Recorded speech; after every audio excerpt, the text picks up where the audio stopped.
அஸ்ஸலாமு அலைக்கும். குடல் கிரேவி பார்த்துடலாமா? இப்போ ஒரு முழு குடலை எடுத்து வச்சுருக்கேன். இப்போ இதை க்ளீன் பண்ணிட்டு வந்துடலாம்.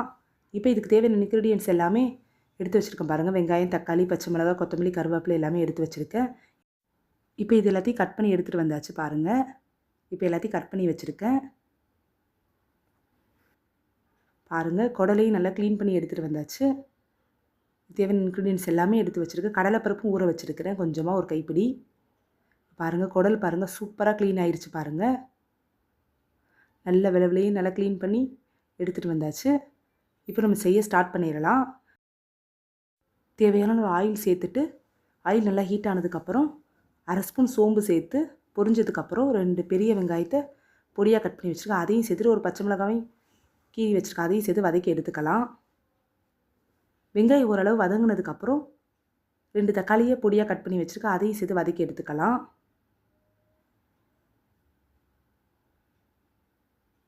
இப்போ கொத்தமல்லி, கருவேப்பிலை பொடியாக கட் பண்ணியிருக்கேன். அதையும் சேர்த்து மிக்ஸ் பண்ணி விட்டுடலாம்.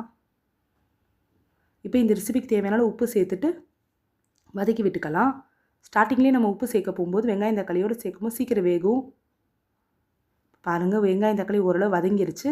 இப்போ இந்த டைமில் 1.5 டீஸ்பூன் இஞ்சி பூண்டு பேஸ்ட்டு சேர்த்துக்கலாம்.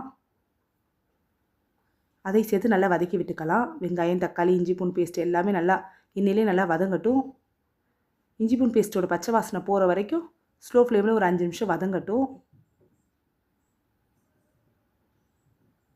இப்போ இஞ்சி பூண்டு பேஸ்ட்டோட பச்சை வாசனை போனதுக்கப்புறம் நம்ம குடலை சேர்த்துக்கலாம்.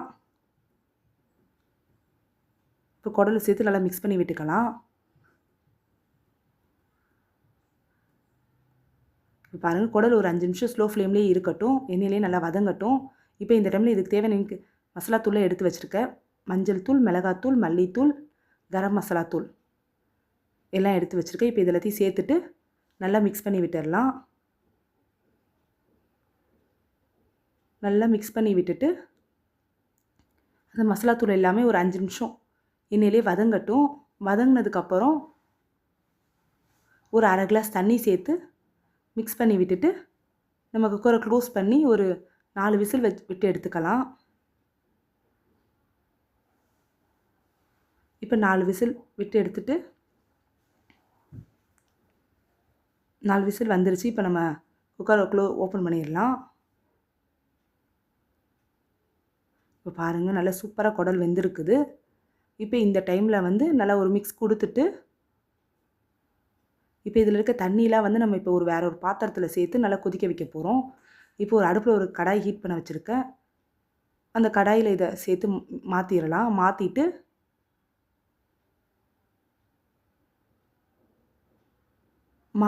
இப்போ கடலைப்பருப்பு இருக்குது பாருங்கள், அந்த பருப்பை நம்ம கொஞ்சம் கொஞ்சமாக சேர்த்துடலாம்.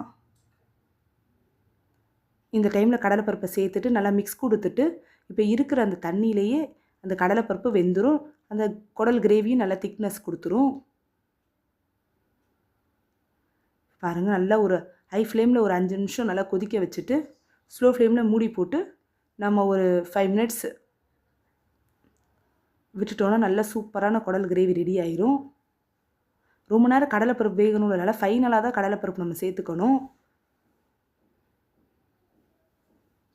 பாருங்கள், நல்லா ஒரு 5 நிமிஷத்தில் நல்லா அதில் இருக்க தண்ணியெல்லாம் ட்ரை ஆயிடுச்சு பாருங்கள். கடலைப்பருப்பும் கழியாமல் இருக்குது. இப்போ இந்த டைமில் நம்ம கொத்தமல்லி தழை சேர்த்து ஃபைனலாக சேர்த்து நல்லா மிக்ஸ் பண்ணி விட்டுட்டு ஸ்லோ ஃப்ளேமில் ஒரு 2 நிமிஷம் வச்சுருந்து ஆஃப் பண்ணிவிட்டா சூப்பரான குடல் கிரேவி ரெடி ஆயிடுச்சு. கண்டிப்பாக இது மாதிரி ட்ரை பண்ணி பாருங்கள். கடலைப்பருப்பு ஆப்ஷன் தான், உங்களுக்கு வேணும்னா கடலைப்பருப்பு சேர்த்துக்கோங்க, இல்லைனா ஸ்கிப் பண்ணிடுங்க. இதே மெத்தடில் செஞ்சு பாருங்கள். குடல் கிரேவி சூப்பராக இருக்கும். கண்டிப்பாக ட்ரை பண்ணி பாருங்கள். இந்த வீடியோ பிடிச்சிருந்துச்சுன்னா லைக் பண்ணுங்கள், ஷேர் பண்ணுங்கள், சப்ஸ்கிரைப் பண்ணுங்கள். பக்கத்தில் இருக்க பெல் ஐக்கானே கிளிக் பண்ணி வச்சுக்கோங்க. அப்போ தான் நான் போகிற வீடியோ நோட்டிஃபிகேஷனோட வரும். அஸ்ஸலாமு அலைக்கும்.